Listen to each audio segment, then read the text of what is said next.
रवि और साक्षी की शादी धूमधाम से हुई थी।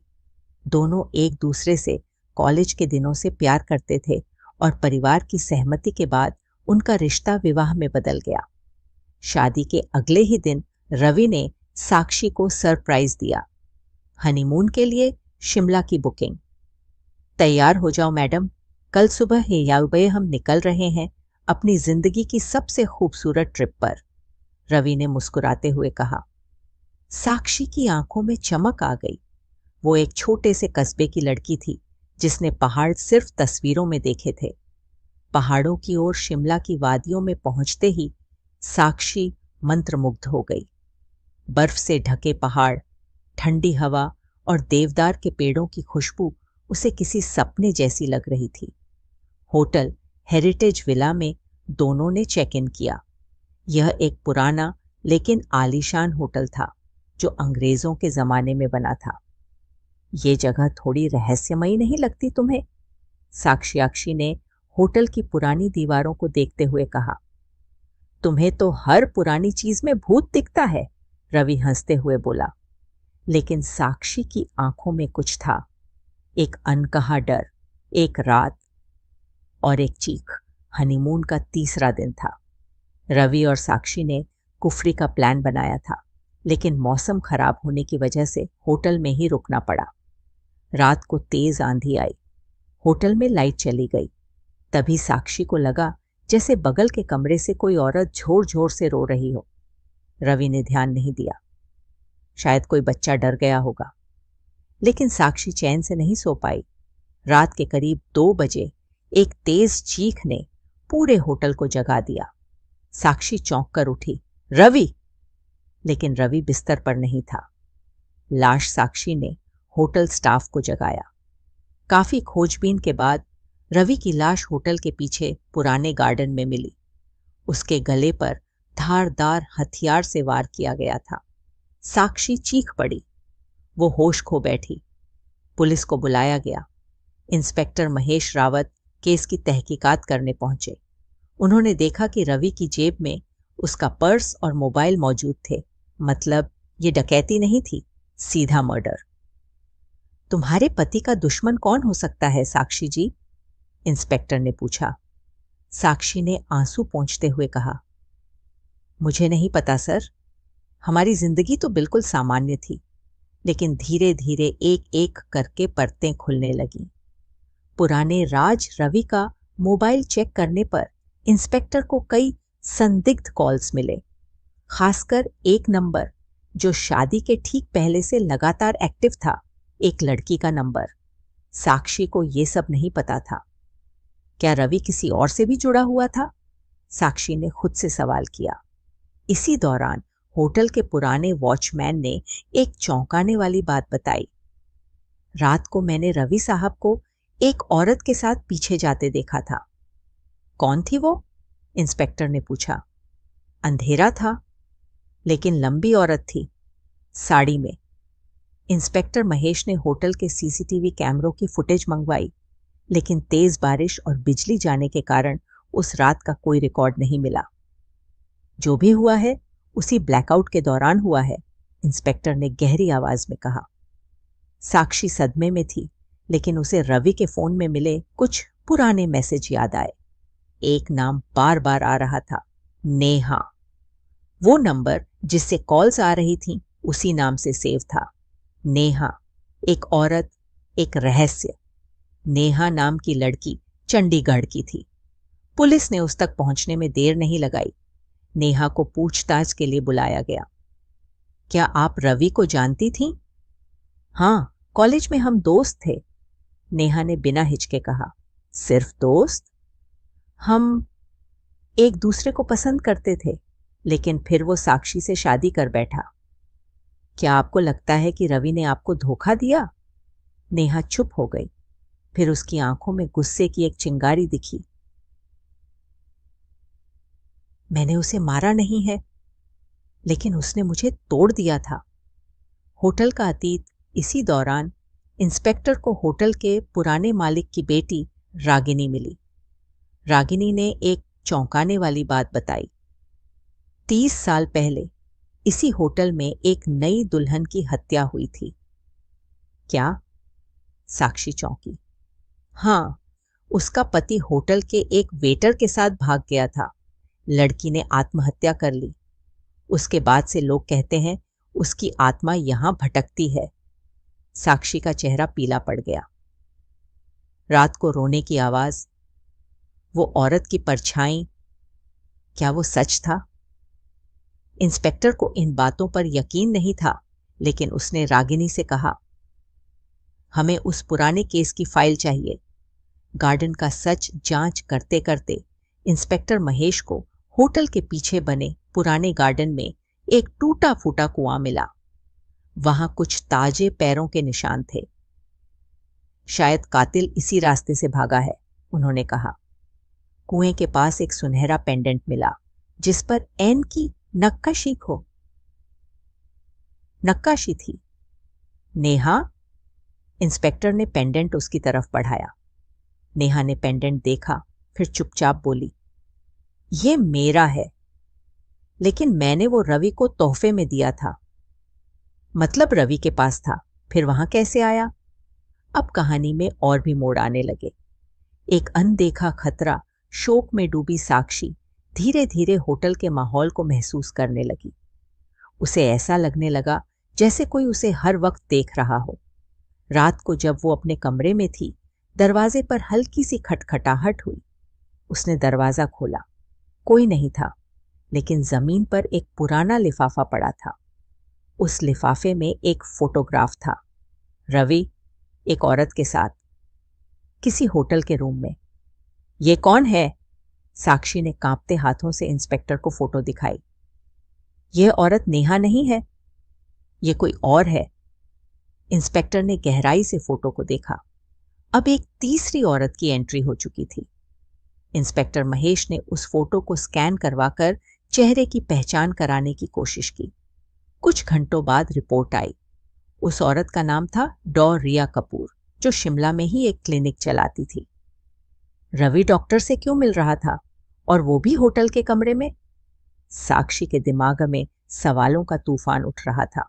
इंस्पेक्टर ने रिया को बुलवाया। मैं रवि को जानती थी, रिया ने ठंडे स्वर में कहा। कैसे? वो मेरी क्लिनिक में 2 बार आया था। किस लिए?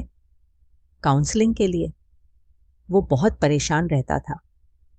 उसने कहा था कि उसकी शादी जबरदस्ती हो रही है और वो किसी और से प्यार करता है। साक्षी का चेहरा फक पड़ गया।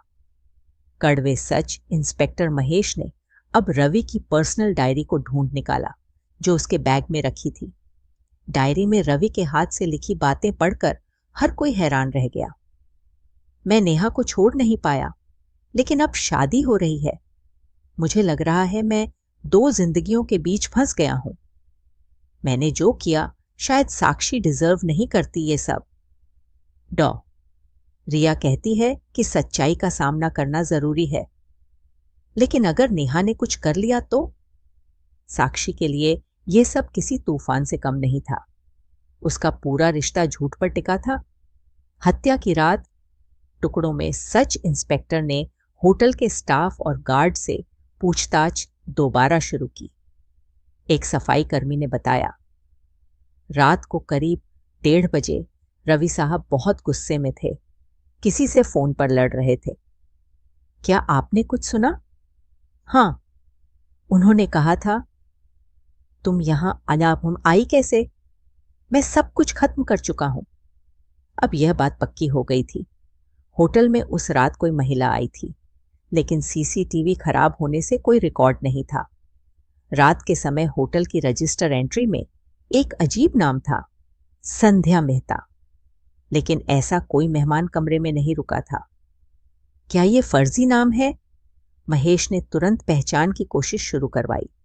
संध्या की परछाई, कुछ घंटों की छानबीन के बाद पता चला कि संध्या मेहता कोई और नहीं बल्कि नेहा ही थी। उसने फेक आईडी के साथ होटल में एंट्री की थी। नेहा को फिर से पूछताछ के लिए बुलाया गया। तुम झूठ बोल रही थी नेहा, तुम उस रात होटल में थी? नेहा चुप रही। तुमने रवि को मारा? नहीं, नेहा चिल्लाई। हाँ, मैं वहां गई थी, लेकिन मारने नहीं। मैं सिर्फ ये जानना चाहती थी कि वो वाकई साक्षी से खुश है या नहीं। लेकिन जब मैं पहुंची तो वो मुझे देखकर डर गया। उसने कहा कि अगर मैंने कुछ किया तो वो पुलिस बुला लेगा। मैं डर गई और वहां से चली गई। जिंदा था वो तब। तो उसके बाद क्या हुआ मुझे नहीं पता। सच में। अब इंस्पेक्टर की नजरें फिर रिया पर टिक गईं। छुपा हुआ चेहरा इंस्पेक्टर ने रिया की कॉल डिटेल निकलवाई। हत्या की रात 2:07 AM को रिया ने रवि को कॉल किया था। ये उस समय के बाद की कॉल थी जब रवि की मौत मानी जा रही थी। डॉक्टर रिया, आपने रवि को कॉल क्यों किया? मैं उसकी हालत को लेकर चिंतित थी। उसने मुझे मैसेज किया था कि उसे डर लग रहा है। क्या आप होटल गई थीं? रिया ने चुप्पी साध ली। हमारे पास सबूत है कि आपकी गाड़ी उस रात होटल के पास देखी गई थी। आप होटल आई थीं और शायद आपने रवि को आखिरी बार देखा। रिया की आंखें भर आईं। मैंने उसे मारा नहीं था, लेकिन हां, मैं वहां गई थी। मैंने देखा कि वो घायल पड़ा है। मैं उसे बचा नहीं सकी। डर के मारे मैं भाग गई। फिर आपने पुलिस को क्यों नहीं बुलाया? क्योंकि तब सब मुझ पर शक करते। इंस्पेक्टर महेश अब लगभग हर संदिग्ध से पूछताछ कर चुका था। नेहा, रिया, होटल स्टाफ। लेकिन फिर एक ऐसा व्यक्ति सामने आया जिसने अब तक चुप्पी साध रखी थी। होटल के शेफ सुरेश। साहब, मुझे कुछ बताना है, सुरेश ने धीरे से कहा। बोलो। रात को जब मैं किचन बंद कर रहा था तो मैंने देखा था रवि साहब होटल के पिछले गेट से बाहर जा रहे थे और उनके पीछे कोई और भी था। कौन? मैंने साफ नहीं देखा, लेकिन वो कोई महिला थी और उसके हाथ में कुछ चमक रहा था, शायद चाकू जैसा कुछ। क्यों नहीं बताया पहले? डर गया था साहब, नौकरी चली जाती। साक्षी की सच्चाई इस बयान के बाद इंस्पेक्टर महेश ने साक्षी को दोबारा बुलाया। क्या तुम उस रात अपने कमरे में ही थीं? हां। मैं डर गई थी। जब रवि नहीं मिला तो होटल स्टाफ को बुलाया। तुम्हारा रवैया बहुत शांत था, क्योंकि मैं शॉक में थी। क्या तुम्हें पता था कि रवि तुम्हारे साथ ईमानदार नहीं था? साक्षी की आंखें भर आईं। हां, मुझे पता था। शादी से 2 दिन पहले ही मैं नेहा के साथ रवि की बातचीत सुन चुकी थी, लेकिन फिर भी मैंने शादी की क्योंकि मैं उसे बदलना चाहती थी। क्या तुमने उसे मारा? नहीं, साक्षी चीख पड़ी। मैंने सिर्फ प्यार किया था। झूठ, फरेब और हत्या। अब इंस्पेक्टर ने सारे सबूत एक जगह जोड़े। नेहा होटल में थी। रिया ने रवि को कॉल किया। साक्षी को धोखे की भनक थी। होटल का गार्डन जहां लाश मिली रिया की गाड़ी के टायर के निशान से मेल खाता था, और सबसे अहम, रवि की हत्या उस वक्त हुई जब वो अकेला होटल के पीछे गया था। लेकिन चाकू कहाँ गया? तभी होटल के पुराने कुएं में तलाशी ली गई और उसमें से एक खून से सना चाकू मिला। उस पर उंगलियों के निशान थे और फॉरेंसिक रिपोर्ट ने सब साफ कर दिया। असली कातिल डीएनए रिपोर्ट के अनुसार चाकू पर जो उंगलियों के निशान थे वो न साक्षी के थे, न नेहा के और न रिया के। तो फिर किसके थे? साक्षी हैरान थी। इंस्पेक्टर ने चुपचाप एक कागज बढ़ाया। शेफ सुरेश। मैंने उसे मारा। सुरेश ने अंततः अपना अपराध कबूल लिया। क्यों? क्योंकि उसने मेरी बहन की जिंदगी बर्बाद कर दी थी। वो रवि नेहा से तो खेल ही रहा था, लेकिन उसने मेरी बहन को भी फुसलाया था, और जब वो प्रेग्नेंट हुई तो मुकर गया। मेरी बहन ने आत्महत्या कर ली। साक्षी और बाकी सभी सन्न रह गए। इंसाफ और अंत, सुरेश को गिरफ्तार कर लिया गया। रवि की जिंदगी एक झूठ का पुलिंदा निकली, जिसकी नींव धोखे और स्वार्थ पर रखी थी। साक्षी ने धीरे धीरे खुद को संभाला और रवि की डायरी को एक किताब के रूप में प्रकाशित किया। शादी के बाद मौत का सफर। उसने लिखा, कभी कभी हम सोचते हैं कि प्यार सब कुछ ठीक कर देगा, लेकिन जब प्यार झूठ और लालच के साथ जुड़ जाए तो वो मौत का रास्ता बन जाता है। 4 महीने बाद शिमला कोर्ट में केस चला। शेफ सुरेश ने अपना गुनाह कबूल किया, लेकिन उसके वकील ने मानसिक दबाव और बहन की आत्महत्या को आधार बनाकर सजा में रियायत की मांग की। जज ने अपने फैसले में लिखा, हत्या चाहे किसी भी वजह से हो, वह कानून की नजर में अपराध ही है, लेकिन परिस्थितियों को देखते हुए आरोपी को उम्र कैद की सजा दी जाती है। सुरेश ने कोई विरोध नहीं किया। उसकी आंखों में केवल अफसोस था, उस बहन के लिए जिसे वो बचा नहीं पाया। नेहा और रिया की कहानी। नेहा ने रवि की मौत के बाद अपना शहर छोड़ दिया। उसे एहसास हुआ कि उसने जिसे प्यार समझा वो बस एक आदत थी। उसने हिमाचल के एक छोटे कस्बे में एक एनजीओ ज्वाइन किया, जहां वो औरतों को आत्मनिर्भर बनाना सिखाने लगी। रिया, जो गिल्ट के बोझ में दब गई थी, ने अपनी क्लिनिक बंद कर दी और मानसिक स्वास्थ्य के लिए एक आश्रम में चली गई। वो अब डिप्रेशन और धोखे से जूझ रहे लोगों को काउंसलिंग देती है। दोनों ने जिंदगी में नया रास्ता चुना, दर्द के साथ लेकिन सच्चाई को स्वीकारते हुए। साक्षी की वापसी। साक्षी ने कुछ महीने के लिए दुनिया से दूरी बना ली। वो अपने मायके लौट गई, जहां उसने खुद को लिखने में झोंक दिया। उसने रवि की डायरी से प्रेरणा लेकर एक किताब लिखी, हनीमून पर हत्या। उस किताब ने देश भर में हलचल मचा दी। लोग उसके साहस, उसकी पीड़ा और उसकी साफगोई के कायल हो गए। साक्षी ने कभी शादी नहीं की, लेकिन उसने खुद को एक नई जिंदगी दी। एक शिक्षिका बनी और अकेली महिलाओं को कानूनी सलाह देने लगी। हेरिटेज विला फिर से खुला। हत्या के बाद होटल हेरिटेज विला कई महीनों तक बंद रहा। लोग कहने लगे कि वहां आत्मा भटकती है, लेकिन इंस्पेक्टर महेश ने खुद एक वीडियो बनवाया जिसमें साफ किया गया कि आत्मा जैसी कोई चीज नहीं थी, सिर्फ अफवाहें थीं। फिर एक दिन होटल को एक नए मालिक ने खरीदा, जिसने उसका नाम बदलकर रखा शांति विला। पुराना कुआं बंद करवा दिया गया और उस जगह एक बगीचा बना दिया गया, जहां एक छोटा सा बोर्ड लगाया गया, यहां एक दर्दनाक कहानी दबी है, पर अब यहां शांति है। अंतिम रहस्य। एक रात साक्षी अपनी किताब के पन्ने पलट रही थी, तभी एक पुराना खत उसके हाथ लगा, जो रवि ने अपनी डायरी के बीच छुपा रखा था। उस खत में लिखा था, साक्षी, मुझे नहीं पता मैं सही कर रहा हूं या नहीं, लेकिन सच ये है कि मुझे तुमसे डर लगता है। Not because of you, but because you look right through me. तुम्हारी नजरें मुझे नंगा कर देती हैं। मैं कितना खोखला हूं ये तुम जानती हो। मैं नेहा से प्यार करता हूं, पर तुम्हारे सामने मुझे खुद से नफरत होती है। साक्षी की आंखों से आंसू बह निकले, लेकिन फिर उसने मुस्कुराते हुए वह पन्ना मोड़ दिया।